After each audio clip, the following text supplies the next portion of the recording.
مفتی حنیف قریشی صاحب سے آپ نے انبیاء کے بول سنا. قریشی صاحب کی طبیعت تھوڑی سی ناساز ہے، اس لیے ہم نے کہا کہ آپ آرام کیجئے. ہم آگے بڑھیں گے علامہ امین شہیدی صاحب کی طرف اور ان سے بھی آج سنتے ہیں کہ وہ کیا کہتے ہیں. جی بسم اللہ الرحمن الرحیم وبہ نستعین واللہ خیر ناصر و معین. میں سب سے پہلے تو مفتی ابو محمد صاحب کا شکریہ ادا کروں گا. انہوں نے واقعی وجد کی کیفیت میں بڑی روانی کے ساتھ بڑی خوبصورت گفتگو فرمائی حضرت خدیجۃ الکبریٰ سلام اللہ علیہا کے حوالے سے. یہ وہ ذاتیں ہیں جن کے بارے میں جتنی گفتگو ہو انسان کے ایمان میں بھی اضافہ ہوتا ہے اور انسان معنوی طور پر لذت محسوس کرتا ہے. سبحان اللہ. چونکہ کائنات کی محبوب ترین ہستی کی زندگی کی محبوب ترین ہستیاں ہیں یہ. سبحان اللہ. نبی کریم صلی اللہ علیہ وآلہ وسلم آج ان کے حزن کے آغاز کا دن ہے 10 رمضان المبارک. چونکہ حضرت خدیجہ سلام اللہ علیہا جدا ہو رہی ہیں، اس اعتبار سے نبی کریم کے گھرانے میں حزن کی کیفیت ہے. تو میں جب ان کی گفتگو سن رہا تھا اور ساتھ میں کچھ چیزیں یاد کر رہا تھا تو میری اپنی کیفیت بھی ہو گئی تھی کہ واقعی آج رسول کریم کی کیا کیفیت ہوگی. چونکہ روایات اور احادیث جو ہمیں بتاتی ہیں رسول کریم کے عشق اور ان کی محبت کے حوالے سے، تو وہ بڑی عجیب ہے، بڑی عجیب ہے جو اس خاتون کے لیے ہے پورے عالم میں. دیکھیے اس خاتون کے حوالے سے ایک خصوصیت تو یہ ہے، ابھی انہوں نے اشارہ بھی کیا کہ اسلام لانے والوں میں 2 طرح کے لوگ ہیں. ایک وہ ہیں جو پیدائشی طور پر حضرت ابراہیم کے دین پر تھے اور کبھی انہوں نے شرک نہیں کیا، اللہ کی پرستش کرتے تھے لیکن اسلام آیا نہیں تھا. ایک وہ لوگ اسلام میں داخل ہوئے. ایک وہ لوگ جو بت پرست تھے اور بت پرستی کو چھوڑ کر اسلام میں داخل ہوئے. یہ جو نبی کریم کا گھرانہ ہے یہ بنیادی طور پر ابتدا ہی سے مسلم موحد اور خدا پرست گھرانہ ہے. اسی طرح سے حضرت خدیجہ سلام اللہ علیہا بھی اپنی زندگی میں موحد رہی ہمیشہ. لہٰذا جب نبی کریم نے اپنی نبوت کا اعلان فرمایا تو حضرت خدیجہ سلام اللہ علیہا پہلی خاتون تھی جنہوں نے لبیک کہا اور کلمہ پڑھ کر اس دین میں داخل ہوئیں، ان کے جد کے دین سے، حضرت ابراہیم کے دین سے. اور اس حوالے سے دوسری ان کی خصوصیت، وہ پہلی خاتون جنہوں نے نبی کریم کے ساتھ خانہ کعبہ کے اندر پہلی دفعہ نماز پڑھی ہے اللہ کی بارگاہ میں. اللہ. یہ نماز مخ العبادہ ہے، تمام عبادتوں کی روح. بے شک. اور اس کا جب آغاز ہوا تو لوگوں نے گواہی دی کہ 3 ہی شخصیات تھیں، یا نبی تھے یا خدیجہ سلام اللہ علیہا تھیں یا علی مرتضیٰ تھے. بالکل. اس اعتبار سے بھی یہ شخصیت جو ہے بڑی عجیب ہے. اور تیسری بڑی عجیب پہلو ہے، نبی کریم صلی اللہ علیہ وآلہ وسلم نے جب اس خاتون سے شادی کی تو آپ کی عمر میں تو کوئی اختلاف نہیں ہے کہ آپ کی عمر تقریباً 25 برس تھی. 25 برس کی عمر میں آپ نے حضرت خدیجہ سے شادی کی اور شادی کے بعد یہ شادی رہی 25 سال. یہ جو 25 سال کی ازدواجی زندگی رہی، اس ازدواجی زندگی میں نبوت کا اعلان شامل ہے، مختلف قسم کی مشکلیں شامل ہیں، حضرت خدیجہ سلام اللہ علیہا کی دولت کی تقسیم شامل ہے. وہ جو ملیکۃ العرب کے عنوان سے پورے جزیرہ نمائے عرب میں معروف ترین متمول خاتون تھیں، وہ اس مقام تک پہنچیں کہ شیب ابی طالب میں ایک کھجور کی گٹھلی کی محتاج ہو گئی.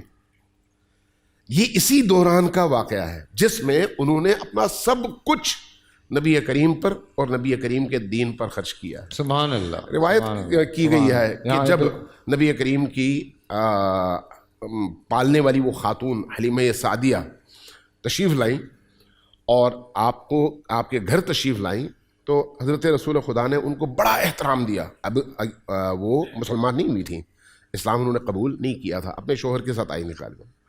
جب تشریف لائیں نبی کریم نے فرمایا حضرت خدیجہ سے کہ یہ میری ماں ہے، اس نے مجھے پالا ہے. اور وہاں پر جس والہانہ اور محبت بھرے انداز میں آپ نے اپنی عقیدت کا اظہار کیا اس مشرکہ ماں سے جو ابھی مسلمان نہیں ہوئی، حضرت خدیجہ سلام اللہ علیہا نے یہ منظر دیکھا، بڑی متاثر ہوئی. اب اس کے بعد مہمانداری کے بعد نبی کریم نے پوچھا حضرت حلیمہ سعدیہ سے کہ تمہارے قبیلے کی کیا صورتحال ہے. جواب میں فرمایا کہ وہاں پر قحط سالی ہے، بھوک ہے اور لوگ پس رہے ہیں، مشکلات میں ہیں. نبی کریم نے یہی بات منتقل کر دی حضرت خدیجہ تک. حضرت خدیجہ سلام اللہ علیہا کا ایثار دیکھیے، انہوں نے فوراً کہا 40 اونٹ اس کو میں دیتی ہوں، اور اسی طرح سے بکریاں. اب یہ مشرکہ خاتون ہے، لیکن حضرت خدیجہ سلام اللہ علیہا نے اپنی اس ازدواجی زندگی میں صرف اپنے آپ کو نہیں بلکہ اپنے سے متعلق ہر چیز کو نبی کریم پر قربان کیا ہے. سبحان اللہ. اور یہ جو 25 سال کی شادی ہے، 25 سال کی، ان 25 سالوں میں آپ دیکھیے نبی کریم نے کوئی اور شادی نہیں کی. بالکل. یعنی آپ کی عمر تقریباً 51 سال ہو گئی. جی جی. 51 سال کی عمر، یعنی شادی کی عمر 25 26 30 کے درمیان ہوتی ہے نا، انسان اپنی جوانی کے جوبن میں ہوتا ہے. نبی کریم نے کوئی شادی نہیں کی، یہاں تک کہ آپ کی عمر 51 سال کے قریب ہو گئی اور حضرت خدیجہ سلام اللہ علیہا دنیا سے گئیں. اب اس کے بعد نبی کریم نے جتنی بھی شادیاں کی ہیں وہ ان 11 سالوں میں کی ہیں جو بات کی ان کی زندگی کے. اس سے پتہ چلتا ہے کہ حضرت خدیجہ سلام اللہ علیہا نبی کریم کی زندگی میں کیا حیثیت رکھتی تھیں. سبحان اللہ. کہ ان کی موجودگی میں انہوں نے کسی شادی کا نہیں سوچا اور صرف اکتفا کیا حضرت خدیجہ پر، اور حضرت خدیجہ نے بھی ایک صالح ترین بیوی ہونے کا جو حق تھا وہ ادا کیا. اس لیے امام بخاری میں حضرت علی المرتضیٰ علیہ الصلوۃ والسلام سے یہ روایت نقل کی ہے کہ نبی کریم سے حضرت امیر المومنین نے نقل کیا کہ نبی کریم نے فرمایا کہ اس عالم میں اپنے زمانے میں حضرت مریم سب سے برتر تھی اور آج کے زمانے میں سب سے برتر حضرت خدیجہ سلام اللہ علیہا. یہ بخاری کی روایت ہے. اور دوسری روایات بھی ہیں جس میں حضرت مریم کے علاوہ حضرت آسیہ کو اور حضرت خدیجہ کے علاوہ حضرت فاطمہ الزہرا سلام اللہ علیہا کو افضل ترین اور بہترین عورتوں میں سے قرار دیا گیا ہے. لیکن حضرت خدیجہ سلام اللہ علیہا وہ خاتون ہے. اس اعتبار سے جب ہم حضرت خدیجہ کی آخری رحلت کے ٹائم کو دیکھتے ہیں تو انسان واقعی وہاں پر تڑپ اٹھتا ہے. آپ بستر وفات پر ہیں، نبی کریم تشریف فرما ہے. سارا وہ جو اقتصادی بائیکاٹ ہوا تھا یہ اسی کے دوران ہوا تھا نا؟ جی اسی زندگی میں ہوا ہے. جی. چونکہ جب حضرت خدیجہ کا وصال ہوا ہے تو اس وصال کے موقع پر تو اب اسلام میں طاقت آ گئی تھی. جی جی. یہ تو تمام کی تمام مصیبتیں اس سے پہلے کی ہیں، تمام کی تمام مشکلات اس سے پہلے کی ہیں، جو بدترین مشکلات تھیں. شیب ابی طالب 3 سال پہاڑ کی گھاٹی کے اندر، نہ گھر نہ بستر نہ کھانے کو کچھ، اور پورے کا پورا مسلمانوں کا قبیلہ شیب ابی طالب کے درمیان محصور. اب آپ اندازہ لگا رہے ہیں پتھروں کے درمیان آپ 3 سال رہیں اور آپ کے پاس کھانے کو کچھ نہ ہو. بڑی مشکل سے اگر کچھ ملے تو وہ بعض اوقات یہاں تک نوبت پہنچتی کہ چوس کر اگلے مسلمان کے منہ میں ڈال دیا جاتا. اللہ اللہ اللہ. اس کیفیت میں حضرت اور خدیجہ بچے بھی ہیں، بچے بھی ہیں، بوڑھے بھی ہیں، جوان بھی ہیں. خود حضرت خدیجہ سلام اللہ علیہا جو ملیکۃ العرب ہے، آپ ذرا تصور کر لینا کہ اس مقام سے اس مقام تک نبی کریم کی خاطر اور نبی کریم کے دین کی خاطر کتنی بڑی قربانی ہے، کتنی بڑی قربانی ہے. اب یہ خاتون جب دنیا سے جاتی ہیں یا جا رہی ہیں تو نبی کریم کی حالت اور کیفیت دیدنی ہے. نبی کریم روتے ہیں. روتے ہوئے جب رخصت کرنے لگے ہیں تو حضرت خدیجہ الکبریٰ کے 2-3 جملے ہیں وہ واقعی انسان کو تڑپا دیتے ہیں. فرماتی ہیں یا رسول اللہ میں شرمندہ ہوں کہ میں نے زندگی میں آپ کا حق ادا نہیں کیا. رسول کریم تڑپ اٹھتے ہیں. فرماتے ہیں کہ اے خدیجہ تم نے جو کچھ تمہارے لیے ممکن تھا بہترین انداز میں تم نے کیا ہے اور تم پر کوئی گلہ نہیں ہے، تم اشرف ترین اور بہترین خاتون ہو. سبحان اللہ. اب جب یہ سنا تو کہا یا رسول اللہ میری ایک وصیت ہے. فرمایا وہ کیا ہے؟ کہا کہ میری بیٹی فاطمہ کو میرے بعد اس کا کوئی نہیں ہے، اکیلی ہے. اس کا اس طرح سے خیال رکھیں کہ کوئی اس کو اذیت نہ دے، کوئی اس کو، روایت کے الفاظ ہے، کوئی اس کو تھپڑ نہ مارے، کوئی اس کو تنگ نہ کرے، بس اس کا یہ خیال رکھیں. نبی کریم نے فرمایا کہ مطمئن رہو میں پورا خیال رکھوں. اس کے بعد ایک جملہ کہا بڑا عجیب ہے. فرمایا کہ یا رسول اللہ میری ایک وصیت ہے لیکن وہ آپ سے کہتے ہوئے مجھے حیا آتی ہے، میں اپنی بیٹی سے کہنا چاہتی ہوں. نبی کریم فوراً باہر تشریف لے جاتے ہیں. حضرت فاطمہ الزہرا سلام اللہ علیہا تشریف فرما ہے. کہتی ہیں بیٹا اپنے بابا سے کہو مجھے قبر کی ہولناکیوں سے خوف آتا ہے. کون؟ المومنین خدیجۃ الکبریٰ، مجھے قبر کی ہولناکیوں سے خوف آتا ہے، اس لیے اپنے بابا سے کہو کہ اپنی وہ ابا جس کو آپ نے جب اوڑھا تو وہی نازل ہوئی، وہ ابا مجھے دیں تاکہ میرے کفن کے طور پر وہ استعمال ہو۔ اللہ، نبی کریم نے جیسے ہی حضرت فاطمہ الزہرا سلام اللہ علیہا نے یہ فرمایا، یہ عرض کیا بابا سے، رسول کریم نے اپنی ابا منگوائی اور اوڑھا دی حضرت خدیجۃ الکبریٰ سلام اللہ علیہا کو۔ جب انہوں نے یہ اوڑھی، اس کے بعد ملک الموت آیا، حضرت خدیجۃ الکبریٰ دنیا سے چلی گئیں، لیکن حضرت جبرائیل تشریف لائے، فرمایا کہ یا رسول اللہ، اللہ تبارک و تعالیٰ نے آپ کی اس زوجہ کو اس طرح سے انتخاب فرمایا ہے کہ اس زوجہ کے لیے اس عالم میں کوئی مشکل نہیں ہے، بلکہ اس کے کفن کے طور پر اللہ نے جنت کے کپڑے بھیجے ہیں، یہ آپ کی زوجہ کے لیے جنت کا کفن ہے۔